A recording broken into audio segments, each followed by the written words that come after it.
இருந்த அதிமுகவை ஒன்றுமில்லாம ஆக்கிய பொறுப்பு வந்து தினகரனையே சாருன்னு சொல்லிட்டு காங்கிரஸ் மாநில தலைவர் மாணிக்கம் அந்த கட்சியில் என்ன இருக்குது? கழுத தேஞ்சு கட்டருப்பாகிற மாதிரி அது எவ்வளோ பெரிய இயக்கம், நூற்றாண்டு விழா கண்ட கட்சி இன்றைக்கு தமிழகத்தில் எந்த நிலையில் இருக்குது? அவர் பேசுகிறாரு, ஏதோ புதுசாக வந்திருக்கிறாரு, ஏதாவது பேசி விறுவிறுப்பான செய்தி வெளிவரணுங்கிறதுக்காக அந்த கருத்தை அவர் சொல்லியிருக்கிறார். காங்கிரஸோட நிலைமை பரிதாபமான நிலைமை. இப்போ தனியாகவே ஜெயித்தாங்க, திமுக அதோட போட்டிட்டாங்க, பல கட்சிகள் ஒன்றாக சேர்ந்தது, அப்போ ஜெயித்தாங்க. அப்போ கூட என்ன சொன்னார்? இதே திராவிட முன்னேற்ற கழக தலைவர் திரு ஸ்டாலின் அவர்கள் முதலமைச்சராக இருக்கும்போது எங்கள் கூட்டணி பலம் வாய்ந்த கூட்டணி, கொள்கை கூட்டணி. நாங்கள் இப்போ என்ன ஆச்சு? கொள்கையும் கிடையாது, கூட்டணியும் இல்லை, எல்லாம் சிதறுண்டு. இன்றைக்கு அவருடைய சுய லாபத்திற்காக திமுக தலைமையில் வெற்றி பெற்று மாற்று அணிக்கு போய் அங்கே போய் பதவி வாங்கி இன்றைக்கு அதிகாரத்தில் இருக்கிறாங்க. இதில் எங்கே போய் கொள்கை இருக்குது? எதுவுமே இல்லையே.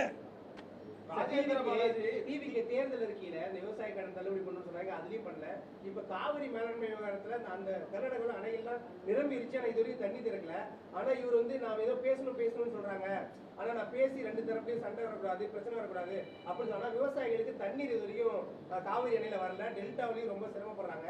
ஆனா விவசாயிகள் மீது எந்த ஒரு அக்கறை இல்லாத மாதிரி ஏங்க அதாங்க கட்சி ஆரம்பிச்சு 2 வருஷம் ஆகுது. ஏதாவது அனுபவம் இருந்தால் பரவாயில்ல, விவசாயிகளை பற்றி சிந்திச்சா பரவாயில்ல, விவசாயிகள் என்ன கஷ்டப்படுறாங்கன்னு தான் பரவாயில்ல. அதெல்லாம் அதுக்கு முன்னுரிமை கொடுப்பாரு. அதான் என்ன, இப்போ அவருடைய அட்வைசர் யார்? தேர்தல் வகுப்பாளர் தான் அட்வைசர். இதுக்கு முந்தி இருந்த திமுக தான் சரி, அண்ணா திமுக தான் சரி, நான் இருக்கும்போது சரி, அட்வைசராக போடுறதா ஒரு அனுபவமிக்க துறை வாரியாக அனுபவம் வாய்ந்த ஒரு துறை செயலாளரை நாங்கள் போடுவோம். அவருடைய அட்வைஸர்லாம் கேட்போம், அவருடைய ஆலோசனைலாம் கேட்போம், செயல்படுவோம். ஆனால் இவர் ஒரு புதுமை படைச்சிருக்காரு. சினிமாவில் புதுமை படைக்கின்ற மாதிரி ஒரு அரசாங்கத்தில் இவர்களுக்கு யாரெல்லாம் தேர்தல் நேரத்தில் ஆதரவாக இருந்தாங்க, ஆலோசகராக இருந்தாங்க, அவரெல்லாம் இன்றைக்கு அட்வைசராக போட்டிருக்காரு.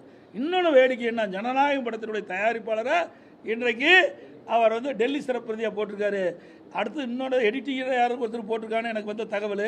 இது பண்ணால் கொஞ்ச நாளில் அவருடைய மேக்கப் மேனுக்கும் அவர் ஏதாவது பதவி கொடுத்துருவார். ஆக எல்லாமே சினிமா ஆக்கிட்டார். அரசாங்கம் என்பது ஒரு கேள்விக்குறியாகிவிட்டது என்பதை இந்த நேரத்தில் தெரிவித்து அனைத்து ஊடகங்களுக்கும் நன்றி, வணக்கம்.